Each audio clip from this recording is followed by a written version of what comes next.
demands for it. Magkakaroon daw ng parallel na Investigation? impeachment Impeachment? Oo. hearing or trial ang isang kilusang makabansang ekonomiya or tinatawag nila dito People's Court. Planong buuin ng grupo sakaling matuloy sa paglilitis sa Senado ang impeachment complaint versus VP Duterte. Makausap nga po natin ang founder and chairman ng KME or Kilusang Makabansang Ekonomiya, Ginoong Jaime Regalario. Good morning, Sir Jaime. Si Peter Atrica po ito sa Balita Patan sa DZMM. Magandang umaga po, Sir Peter, Ma'am Rica. Opo, good morning sir. Salamat po. Thank you for joining us, sir. Sir Jaime, ang tanong dito is, why the need? O bakit ba kailangan bang magkaroon ng parang parallel impeachment hearing ang inyong grupo or yung tinatawag na People's Court? At sino ang bubuo nito? Una yung bubuo, ito ay proyekto ng Kilusang Makabansang Ekonomiya. Ang aming constituency ay Church and the Academe. Meron kaming 3 obispong miyembro ng Catholic Church at isang archbishop ng Orthodox Catholic Church.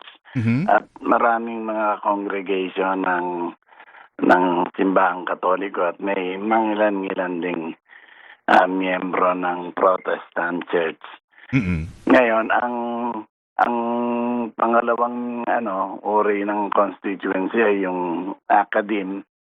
At may mga miyembro kaming sa UP, San Beda, UST, at PUP.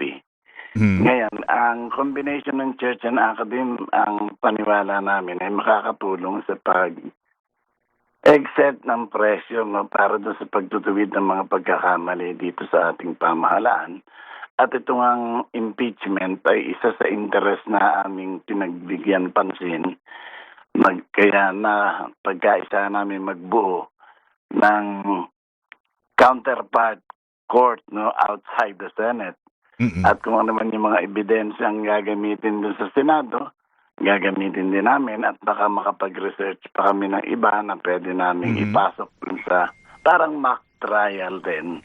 Oo. At although hindi kinikilala ng saligang batas o kinikilala ng Senado, kinikilala naman to bilang karapatan ng tao. Opo.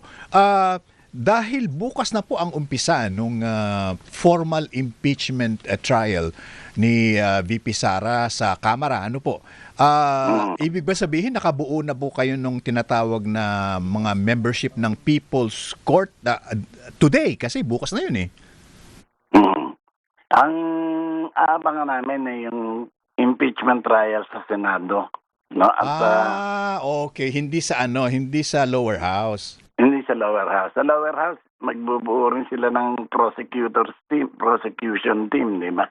At sila ay mag-uusig, bagamat ang mag-uusga yung Senado.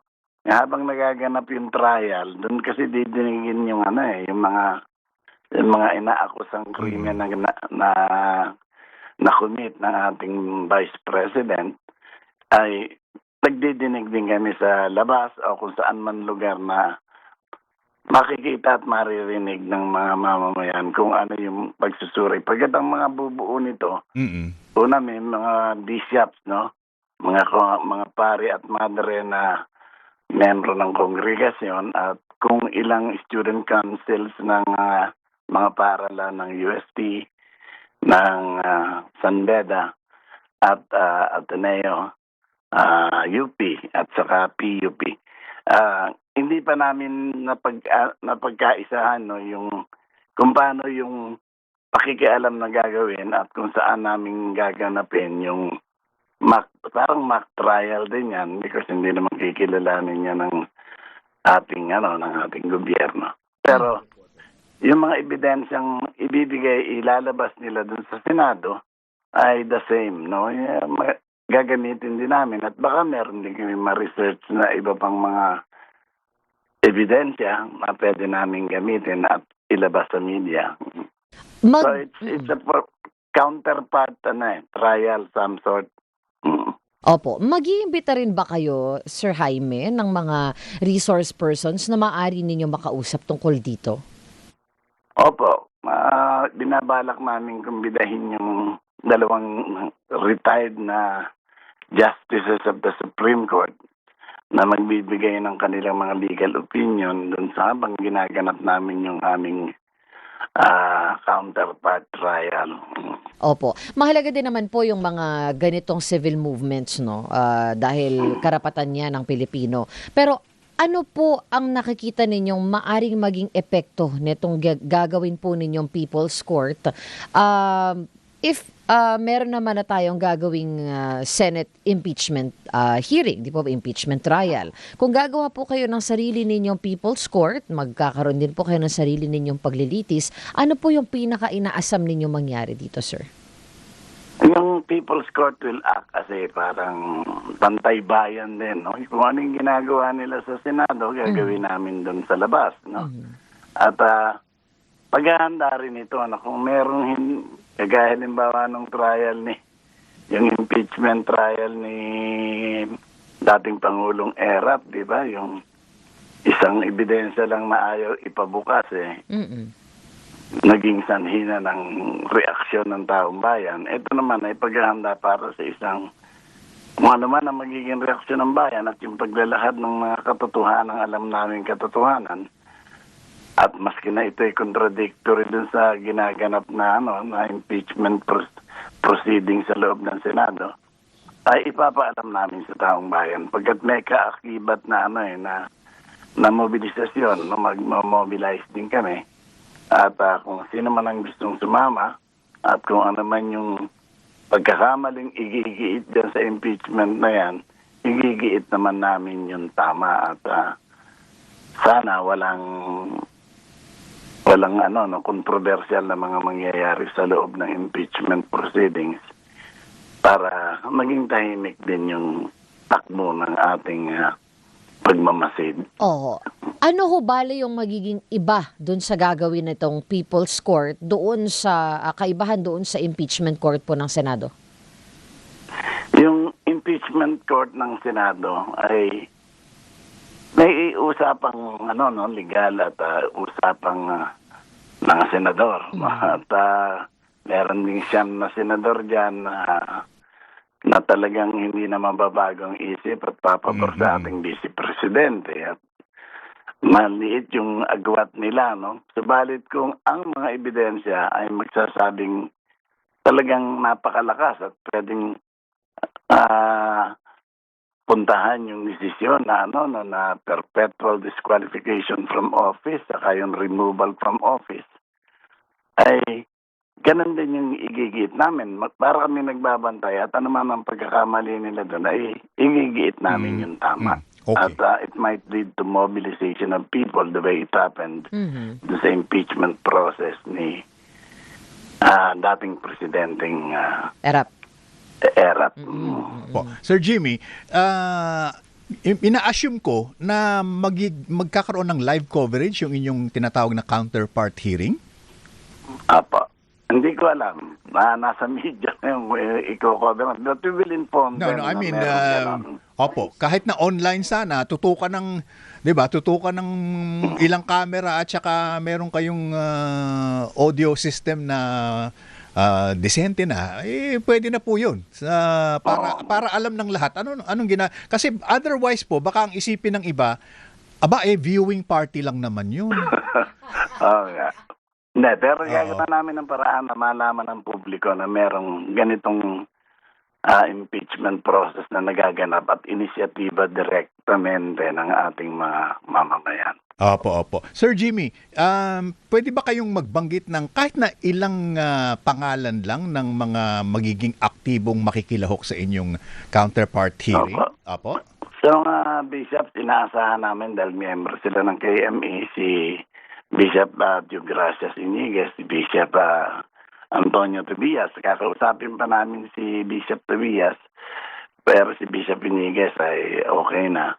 At meron kaming mga student councils kagaya ng yung mga estudyante ng San Beda, ng UST na pagmimitingan namin ito sa sa Wednesday. Mm-mm, At mm-mm. kumbinado na lahat itong mga iniisip namin bubuo ng impeachment court, Opo, kasi People's Court. napakahalaga kasi na malaman kung sino-sino talaga yung mga participants and movers nitong People's Court. Ano po? Because kailangan ng instant credibility nito eh. Ano po? Opo. Eh. Mahalaga po yung credibility niyan. Ngayon, maliban dun sa mga obispo at mga kaparian at madre, Mm. may dalawang dating former justices of the Supreme Court na kakausapin namin anytime this week. Yes. At ang palagay ko, ipapayag sila. Opo. At saka mahalaga talagang malaman natin kung ano ba yung nangyayari sa Senado in the eyes of the common tao. Kaya Yes. kayo po yung Tama. magiging dahilan niyan. Tama. Kayo yung magiging loudspeaker kung baga na yung mga nakikita lang namin at nararamdaman namin kayo po ang pwedeng mag-verbalize niyan eh. Mm-mm. Yan ang intention din namin po. Tsaka yung hinaing ng tao 'di ba? Alam nila, sir, yun. Oo. Para yun naman yung bubusisiin Oo. natin, uungkatin natin. Kasi kapag ano na yan, pag nagka-arnisan Oo. ng legalidad, Oo. nako, ang gulo na niyan. Kaya nga. Hindi na natin maintindihan yan, Tama. di ba? Sir Jaime, iimbitahan niyo po ba sila Mary Grace Piatos? Nag-reply naman sila. Ay, ba na pupunta Meron. sila? Meron din kami mga legal luminaries na ayaw pabanggit muna yung kanilang mga pangalan. Oo. Siguro mga tatlo, apat yun na kilalang mga abogado. Mhm. Ayan. At kasama yung ating mga corner just sana pumayag. No? Palagay ko naman papayag dahil certainly naman sila nakikiugnay sa KME Ayan. at may mga obispo tapos mga presidente ng mga student council o baka yung mismong mga student council lang buong pumunta ron Apo. ng mga paaralan at pamantasan. Ayan. Okay. So, Ka Jimmy, maraming salamat po. Thank you for, alam ko na kahapon dapat tayo nagkausap pero naging busy kayo. So, pag medyo nabuo na ninyo yung mga Yung magko-comprise ng oo. People's Court, Kausapin ka po namin ulit, sir, ha? Ano eh? Opo, Okay. salamat po. Opo. Maraming salamat po. Salamat po. Magandang umaga rin po. Mike, saka Sir, Thank you very much. Si Ginoong Jaime Jimmy Regalario, ang founder and chairman ng Kilusang Makabansang Ekonomiya or KAME. Oo nga. Come on.